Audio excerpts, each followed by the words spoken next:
আপোষহীন সাবেক ৩ বারের সফল প্রধানমন্ত্রী দেশনেত্রী বেগম খালেদা জিয়ার রোগ মুক্তির কামনায় জামপুর ইউনিয়ন বিএনপি ও সহযোগী অঙ্গ সংগঠনের উদ্যোগে আলোচনা সভা ও দোয়া মাহফিল অনুষ্ঠিত হয়েছে।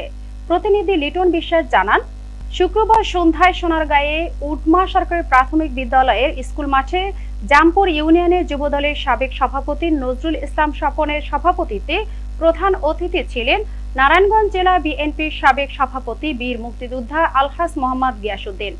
প্রধান বক্তা হিসেবে উপস্থিত ছিলেন সোনারগাঁও উপজেলা বিএনপির সাবেক সভাপতি আলহাজ খন্দকার মোহাম্মদ আবু জাফর।